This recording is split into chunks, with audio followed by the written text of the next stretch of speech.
துபாய்க்கு போனார், 5000 கோடி நான் முதலீடு ஈர்த்துட்டு வந்தேன்னு சொன்னார். எந்தத்தை கொண்டு வந்தார்? ஒன்றும் வரல. கருணாநிதி ஒரு பெரிய தலைவரே கிடையாது அப்போது, சரிதானே?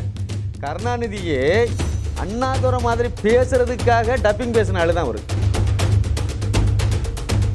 உங்கள் நோக்கமே வந்து இந்து மதத்தை ஒழிக்கணும், இந்து சனாதன தர்மத்தை ஒழிக்கணும், அதோடைய நம்பிக்கைகளை கெடுக்கணுங்கிறதானே. இதில் வந்து இந்தியாவுக்கே பொருளாதாரம் வந்துருமா அப்படி சொல்லியிருக்காரு, நேற்று பேசியிருக்காரு. இவர் ஒரு பொருளாதார மேதை, மேதை மு.க. ஸ்டாலின் இதை சொல்லியிருக்காரு. இந்தியாவே வந்து முன்னேறி இருக்கும், ஒரு பெரிய பொருளாதாரம் கிடைச்சிருக்காங்க, எல்லா அசூரன்ஸும் கொடுத்தாங்க. ஆனாலும் கேட்கலையே. இந்த கேடுகட்ட இந்த திராவிடிய மகன்கள் மொத்தமாக சேர்ந்து அதை நாசம் பண்ணிவிட்டாங்களே. இப்போ பொருளாதாரத்தை பற்றி நமக்கு பாடம் சொல்லிட்டு இருக்காங்க. அறிவாலயத்திலேருந்து வருமா ஸ்வீட் பாக்ஸ், அது வரலன்னா உடனே திமுகவுக்கு எதிராக 2 பேட்டி, அப்புறம் அது வந்துட்டுன்னா உடனே அந்த அண்ணாமலைக்கு எதிராக 2 பேட்டி. என்ன பொழைப்பு! இதுக்கு பேர் ஜேர்னலிசம் வேற.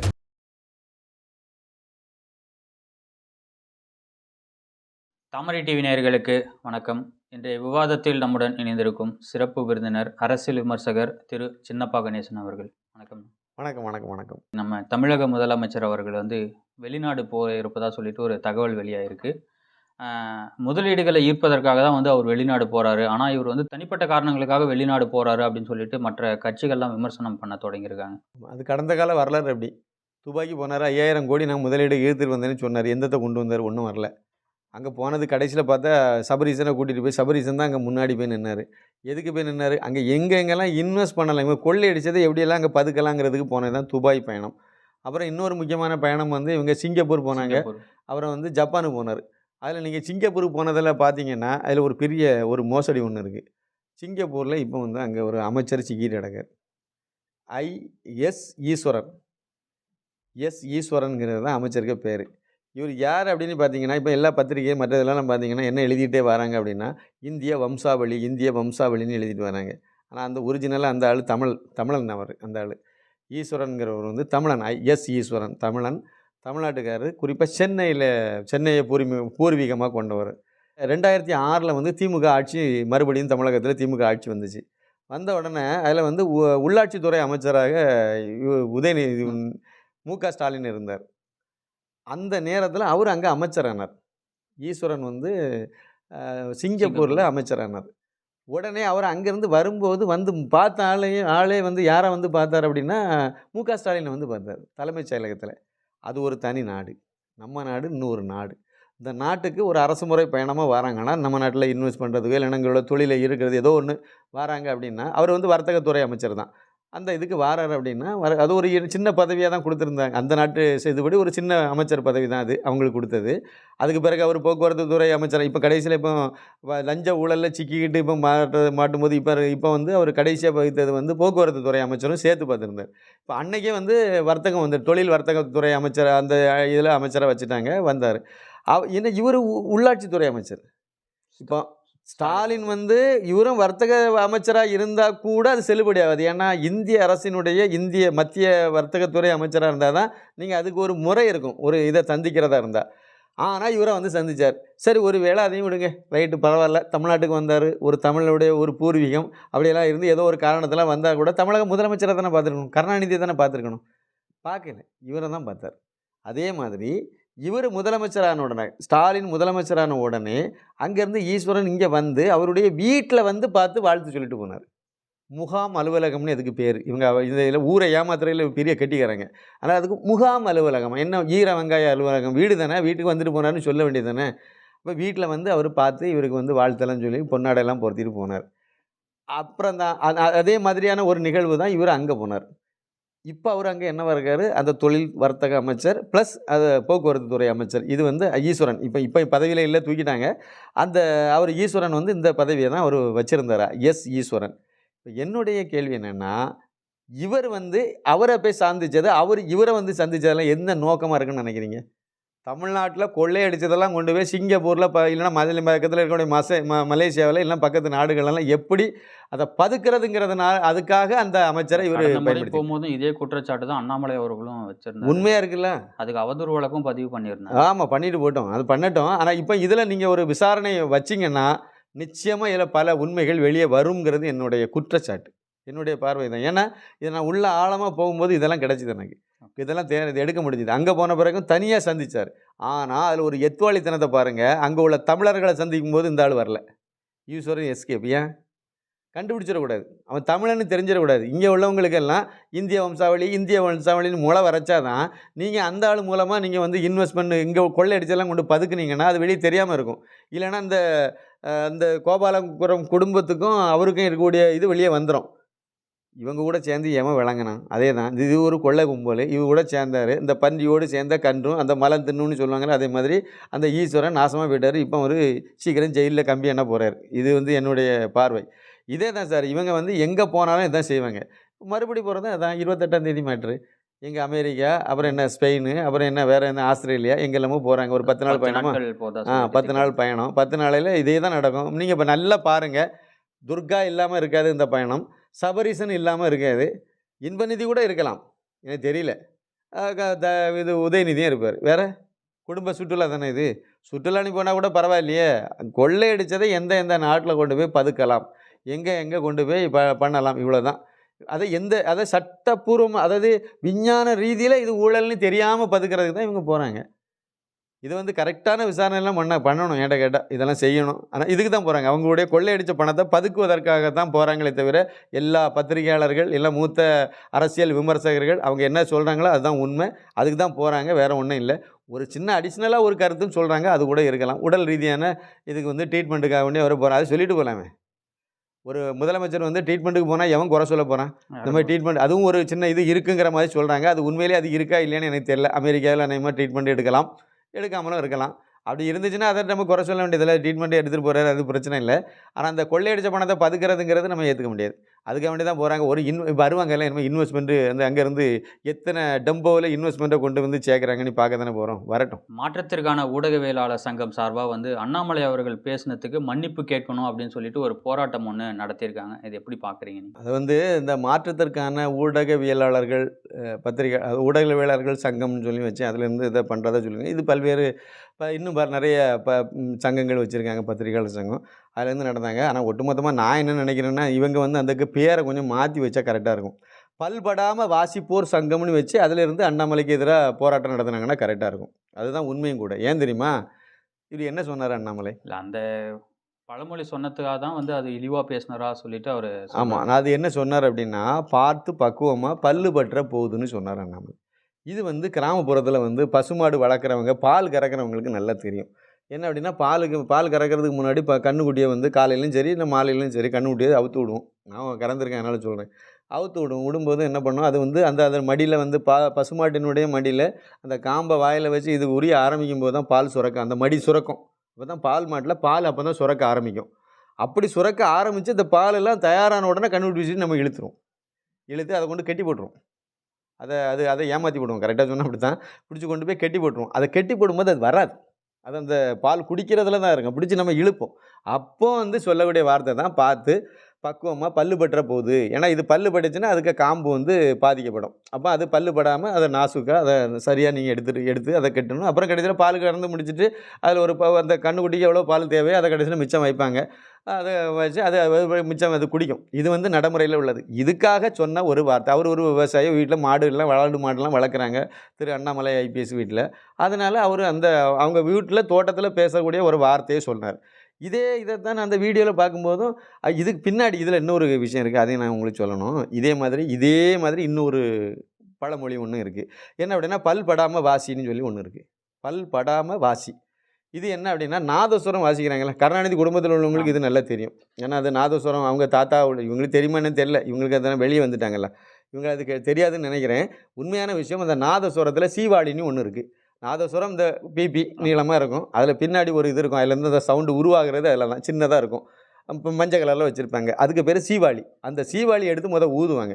ஊதி பார்த்துட்டு நிறைய கட்டி போட்டிருப்பாங்க. அதில் ஊதி எது நல்லா இருக்கோ அதை தூக்கி அதில் சொருவாங்க. இதை வச்சு ஊதுவாங்க. இதை நாதஸ்வரம் வித்வான் ஒரு மாணவர் போய் அந்த நாதஸ்வரத்தை இசையை வந்து கலையை வந்து கற்றுக்க போகிறார் அப்படின்னா, அவருக்கு அங்கே சொல்லக்கூடிய முதல் வார்த்தை பல் படாமல் வாசிங்கிறது தான். ஏன்னா அந்த சீவாளி இருக்குல்ல, அதை நீங்கள் பல்லை வச்சு கடிக்கக்கூடாது. கடிச்சிங்கன்னா இது வராது, சவுண்டு வராது. ஏன்னா காற்று வராதுல்ல. அப்போ அதில் பல் படக்கூடாது, அது டேமேஜ் ஆகும். இன்னொன்று. அப்போ அதனால் என்ன சொன்னால் பல்லு படோட உதடு தான் படணும். அப்போ உதடை வச்சு தான் நீங்கள் நாதஸ்வரம் வாசிக்கிற ஆள் நீங்கள் க்ளோஸ்அப்பில் அந்த உதடை பாருங்கள், வாயை பாருங்கள், அந்த உதடு தான் வாசிக்கும். அதற்காக வேண்டி சொல்லப்பட்ட ஒரு பழமொழி தான் பல் படாமல் வாசிங்கிறது. நாட்களில் எவனாவது ஒருத்தனுக்கு சம்மந்தம் இல்லாமல் அந்த சாஷ்டாங்கமாக விழுந்து இந்த சொம்பு தூக்குறவனுக்கெல்லாம் இந்த வார்த்தையை சொல்ல ஆரம்பிச்சிட்டாங்க.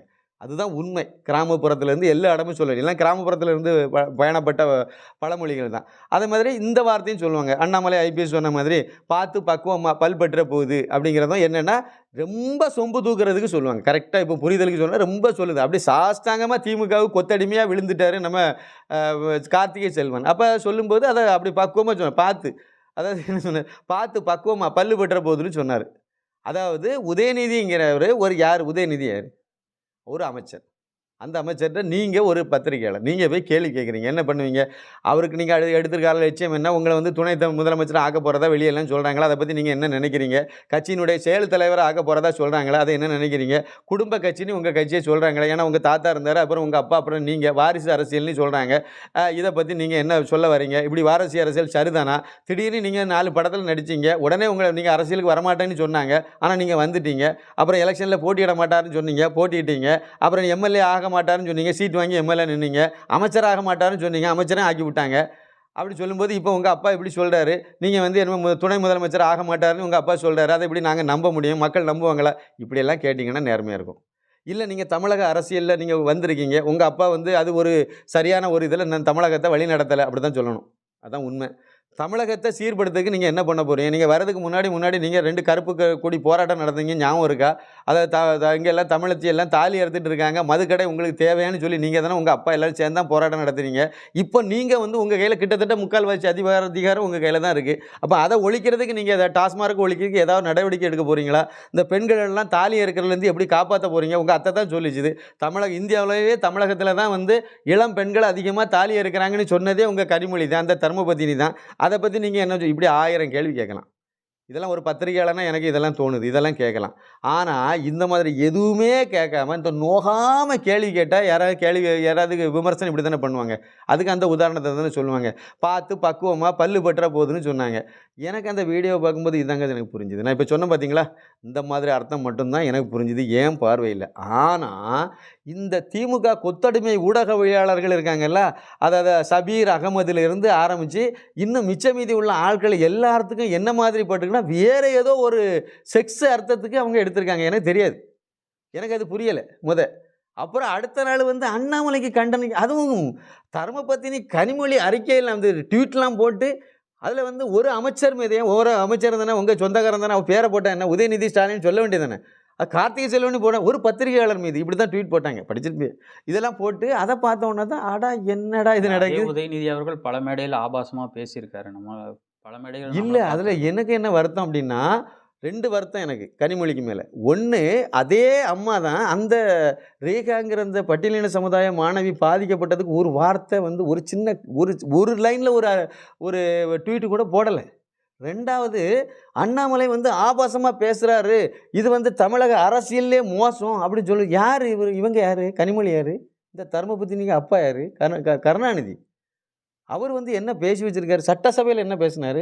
ரங்கநாயகிங்கிற எம்எல்ஏ, காங்கிரஸ் எம்எல்ஏ, பெண் எம்எல்ஏ வந்து நீ திராவிட நாடுன்னு நீ சொல்கிறீங்களே, அது எங்கே இருக்குன்னு சொல்லி கேட்டதுக்கு இவங்க அப்பா தந்தையார் என்ன பதில் சொன்னார்? நாடாவை அவிழ்த்து பாவாடையை விலைக்கு அங்கே பார் தெரியும் திராவிட நாடு. இதை விட கொச்சையை அப்படி போய் கேவலப்படுத்துவீங்க? மதுரைக்கு வந்த இந்திரா காந்தி அன்றைய பிரதமரை வந்து கல் தூக்கி அரைச்சி மண்டே உடச்சி வச்சுக்கிட்டு இப்படி பத்திரிகையாளர்கள் வந்து இந்த மாதிரி அவங்க தலையில் காயம் போட்டு ரத்தம்லாம் வடிஞ்சிருக்குன்னு கேட்கும்போது, பெண்களுக்கு மாதவிடாய் வரும்போது ரத்தம் வரும்னு சொன்னாலும் தானே இவங்க அப்பா. இதை விட அசிங்கமாக ஏதாவது பேச முடியுமா? இன்னும் இவருக்கு பட்டியல் நிறைய இருக்குது. அதே மாதிரி இந்த இலங்கை அதிபரும் வந்து இந்திரா காந்தி அந்த அம்மாவும் சந்திக்கும் போது அவரோ மனைவியை இழந்தவர், இவரோ கணவனை இழந்தவர், 2 பேரும் தனி அறையில் 2 மணி நேரம் அப்படி என்ன பேசியிருப்பார்கள். இதை சொன்னது கருணாநிதி தான். இதானே வரலாறு. இவருக்கு அப்போ இவங்களுடைய மகா தான் வந்து அண்ணாமலைக்கு பாடம் நடத்துகிறாங்க. கேலி கூத்தா இல்லையா இது? எப்படி இருக்கு பாருங்க. அதாவது ஆனால் உண்மையிலே வந்து அண்ணாமலை அவர்கள் சொன்னது ஒரு யதார்த்தமான ஒரு இது. அதை வந்து இவங்க ஏன் அதை கையில் எடுத்தாங்க அப்படின்னா, அதான் கருணாநிதிங்கிற எம்எல்ஏனுடைய மகனும் மருமகளும் சேர்ந்து ரேகாங்கிற மாணவியை வந்து சித்தவரோதம் பண்ணி இன்னொன்று எல்லாம் எனக்கு என்னென்னா சரியான முறையான விசாரணை நடத்தினீங்கன்னா அதுக்கு வேறு ஏதாவது டார்ச்சர் செக்ஸ் டார்ச்சர் மாதிரி இதெல்லாம் கொடுத்தாங்களாங்கிறது எனக்கு டவுட் இருக்குது. அப்போ இதெல்லாம் வெளியே வரும். அப்போ அதெல்லாம் வராமல் அதை மடைமா அதே திமுக காரன் ஆகிட்டாங்களா எம்எல்ஏ. அப்போ அது வெளியே தெரியக்கூடாதுல்ல, அது திசை திருப்பி விடணும்ல. உடனே அண்ணாமலையை பிடிச்சி தூங்கிட்டு தெரியணும். இப்போ பாருங்கள் பழையபடி இப்போ ஆரம்பிச்சாச்சு. ஏன் அப்படின்னா பழையபடி இவங்களுக்கு வந்து இப்போ ராமர் கோவில் பிரச்சனை விஷயம் வந்து மிகப்பெரிய அளவில் மக்கள் செல்வாக்கு ஆகி போச்சுது. தமிழ்நாட்டில் அதை கோவில்களில் அந்த லைவ் டெலிகாஸ்ட்லாம் பண்ண விடாமல் என்னெல்லாம் தடுக்கணுமோ எல்லாத்தையும் பண்ணினீங்க. அதை மீறி மக்கள் வீட்டில் கொண்டாடிட்டாங்க. இப்போ என்னமோ வந்து மக்கள் அங்கேருந்து இழுத்துட்டு வரணும் வெளியே. அதுக்கு என்னமோ பழையபடி இவனோட வச்சு போராட்டம் நடத்தணும். இவங்க என்ன சொன்னாங்க, அறிக்கை விட்டாங்க. என்ன தெரியுமா அறிக்கையில் ஒரு வார்த்தை, யார் இந்த மாற்றத்திற்கான ஊடகவியலாளர்கள் சங்கம், அந்த விளங்காத ஈரவங்காய சங்கம் வந்து ஒரு அறிக்கை விட்டுச்சு. மன்னிப்பு கேட்கணும்னு சொல்லி அறிக்கை விட்டுச்சு. அதில் ஒரு வார்த்தை என்ன தெரியுமா, ஒன்றிய அரசு. ஊடகவியலாளருக்கு பார்வையில் ஒன்றிய அரசு எப்படி வரும்? மத்திய அரசுன்னு வரும், இந்திய அரசுன்னு வரும், பாரத தேசம் இதுதானே வரணும் உங்களுக்கு. அதில் ஏதோ ஒரு வார்த்தையை பயன்படுத்தி ஒன்றிய அரசுன்னு இவன் திமுக காரங்க சொல்கிறாங்க பிரிவினை தூண்டுறதுக்கு. நீங்கள் ஏன் தூண்டுறீங்க? அதிலிருந்து தெரியும் இவங்களுடைய லட்சணம் அப்படின்ட்டு அவங்க வந்து சொல்லியிருந்தாங்க. ஒரு மன்னிப்பு கேட்கணும்னு சொல்லியிருந்தாங்க. அண்ணாமலை சொன்னார் மன்னிப்பு கூந்தல் எல்லாம் கேட்க முடியாதுன்னு சொன்னார். அது சரியாக நம்ம பார்வையில் நம்ம வார்த்தையில் சொல்கிறதா இருந்தால் மன்னிப்பு மயிரெல்லாம் கேட்க முடியாதுங்கிறது தான் கரெக்டு. சரி, அவர் சொன்னார் மன்னிப்பு கூந்தலெல்லாம் கேட்க முடியாது போங்கன்னு சொல்லிட்டாரு. பல்படாமல் வாசிப்போர் சங்கத்தின் சார்பில் இப்போ வந்து அண்ணாமலை எதிர்த்து பெரிய போராட்டம் நடத்தி முடிச்சிட்டாங்க. இப்போ அவர் மன்னிப்பு இனிமேல் கேட்க மாட்டார். அதான் சொல்லிட்டாரு, தெளிவாக தானே சொல்லிட்டாரு அந்த மனிதர். நான் வந்து இந்த மன்னிப்பு கூந்தலெல்லாம் கேட்க முடியாதுன்னு சொல்லிட்டார். அடுத்து என்ன பண்ண போறீங்க? தீ குளிக்க போகிறீங்களா? குளிங்க.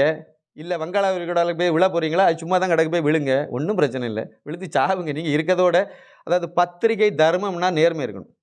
எத்திக்ஸ் ஆஃப் ஜேர்னலிசம்லாம் இந்த இவங்களுக்கெல்லாம் தெரியுமான்னு எனக்கு தெரியல. அதெல்லாம் படிச்சுட்டு தான் வந்தாங்களா இல்லைனா எனக்கு தெரியல. அதுபடி நடக்கணும், கொஞ்சம் நியாய தர்மத்தில் நடக்கணும், நியாயமாக இருக்கணும். பத்திரிகை தர்மம்னா கொஞ்சம் நேரம் முக்கியமான சொல்கிறேன். விருமாண்டி படம் இருக்குல்ல, சுருக்கமாக சொல்லிடுறேன். அந்த படத்தினுடைய ப்ரெஸ் மீட்டுக்கு அந்த கவரில் போட்டு பணம் கொடுப்பாங்கல்ல, அது மட்டும் 45,000 ரூபா. ஒரு லிஸ்ட்டு என்கிட்ட ஒரு காப்பி கிடச்சிது. நிகில் முருகன் தான் பிஆர்ஓ, அவர் தரல, வேற ஒரு வழியில் எங்களுக்கு கிடச்சிது, எனக்கு கையில் கிடச்சிது. அப்போ நான் ஏஎம்என் டிவியினுடைய ஹெட்டாக இருந்தேன். நியூஸு ப்ரோக்ராம் டெக்னிக்கல் இந்த 3 ஏரியாவுக்கு ஹெட்டாக இருந்தேன். அந்த டைமில் எனக்கு கையில் கிடச்சிது. அந்த அந்த அந்த அதனால் அதை நினைவு விட்டேன். 44,000 சில்லற ரூபா, 45,000 ரூபா வச்சுருங்க. கவரில் போட்டு கொடுத்த பணம் மட்டும் எல்லா பத்திரிக்கையும் போட்டு அந்த பத்திரிக்கையுடைய பேரை போட்டு அவங்களுக்கு எவ்வளோ அமௌண்ட்டுங்கிற முதற்கொண்டு டைப் பண்ணி அதை பக்காவாக பண்ணி வச்சுருந்தாங்க. பத்திரிகையில் வேலை பார்க்குறது எவனாவது ஒருத்தன் காசு வாங்கலை, கவர் வாங்காத ஒருத்தன் இருக்கானா சொல்லுங்கள், அவரை வந்து என்கிட்ட வர சொல்லுங்கள், நான் பார்க்கலாம். 1% கூட தமிழ்நாட்டில் தேராது. அது நீங்கள் மணின்னு சொன்னாலும் சரி தான், ஆர்கேன்னு ஒரு ஆள் ஒரு கேடு கட்டவங்க கிடக்கலாம், அந்த அவராக இருந்தால் ராதாகிருஷ்ணன் அவராக இருந்தாலும் சரி தான், இல்லை எவராக வேணால் இருக்கட்டு, எடுங்க அவங்கள. இந்த ஆள் நேர்மையான ஆள், ஒரு நாள் கூட காசே வாங்கினதே கிடையாது, கவரே வாங்கினது கிடையாது. இவ்வளோ வருஷமாக வேலை பார்த்துருக்காரு. ஒரு ஆளை சொல்லுங்கள், 100ல் 1. அதாவது சுதேசமித்திரன் அதிலெல்லாம் வேலை பார்த்தாங்கல்ல, ரகமி அவர் உரணி அவங்க இருப்பாங்க, அவங்கள விட்டுருங்க. இப்போ இந்த கோபாலபுரம் கொத்தடிமைக்கு அது குறிப்பாக அந்த அண்ணாமலையை குற்றச்சாட்டிட்டு இருக்காங்கல்ல, அதில் யாராவது ஒரு ஆளை நீங்கள் எடுத்துருவாங்க, ஒருத்தர் கூட தேர மாட்டாங்க, கிடைக்க மாட்டாங்க. அவ்வளவும் காசு வாங்கி அது ஸ்வீட் பாக்ஸ்னு வேறு பேர், அறிவாலயத்திலேருந்து வருமா ஸ்வீட் பாக்ஸ். அது வரலன்னா உடனே திமுகவுக்கு எதிராக 2 பேட்டி, அப்புறம் அது வந்துட்டுனா உடனே அந்த அண்ணாமலைக்கு எதிராக 2 பேட்டி. என்ன பொழைப்பு, இதுக்கு பேர் ஜேர்னலிசம் வேறு, இந்த ஈர வெங்காயங்கள் நடத்துறது. சரி, கால கொடுமை.